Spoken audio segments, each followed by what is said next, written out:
Alors bonjour, je m'appelle Christelle, j'ai 52 ans et je suis chef de rayon dans un supermarché qui emploie environ 90 salariés. Ça fait presque 2 ans et demi que je fais partie du CSE. En fait, on venait d'élire un nouveau CSE sans étiquette syndicale et on était 8 membres salariés en tout. Il y avait 4 titulaires et 4 suppléants. Alors moi je suis rentrée dans le CSE parce qu'en fait c'était ma collègue Guylaine qui partait à la retraite. Elle s'occupait du côté un peu plus social.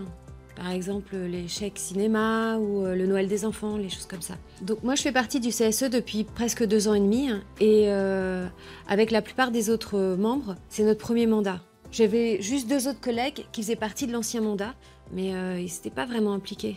En fait, ils étaient plus là à la demande de l'employeur, histoire d'avoir un CSE comme c'est une obligation légale, mais ils se sont jamais vraiment impliqués. D'ailleurs, c'était l'employeur qui rédigeait l'ordre du jour et le procès-verbal. Et ils se sont jamais formés en fait. Donc nous, quand on est arrivé avec les autres membres, on s'est d'abord renseigné sur Internet. C'est là qu'on a appris que les membres titulaires du CSE, donc nous en l'occurrence, on avait droit à une formation de prise de mandat. Et qu'en plus, l'employeur ne peut pas nous la refuser. Par contre, ce qu'on ne savait pas, c'est que c'est pas automatique. C'est-à-dire que si on n'en fait pas la demande, on peut passer à côté. Et donc, pour faire ça vraiment dans les règles, on a déposé une demande d'autorisation d'absence à notre employeur. Donc on pensait que ça allait passer nickel, comme une lettre à la poste. Et finalement, notre employeur nous a refusé notre demande au motif que ça désorganiserait l'entreprise. On ne savait plus trop quoi faire. À ce moment-là, on a décidé de demander de l'aide. Et c'est là qu'on s'est tourné vers l'union départementale du syndicat CFTC.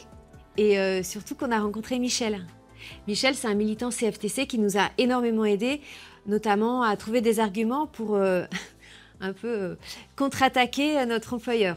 Donc pour résumer, il nous a dit de lui rappeler que la formation économique du CSE est obligatoire et que l'employeur ne peut pas la refuser.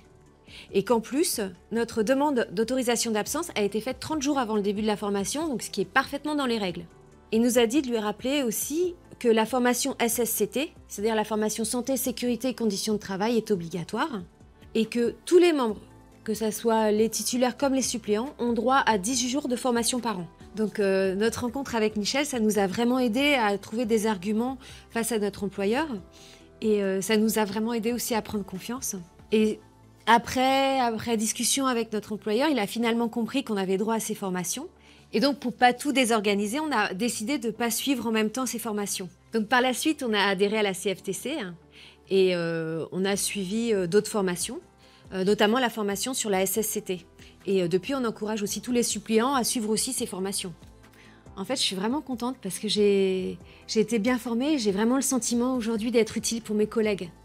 Et la rencontre et les échanges avec Michel, ça m'a vraiment donné envie de m'engager davantage dans le syndicalisme.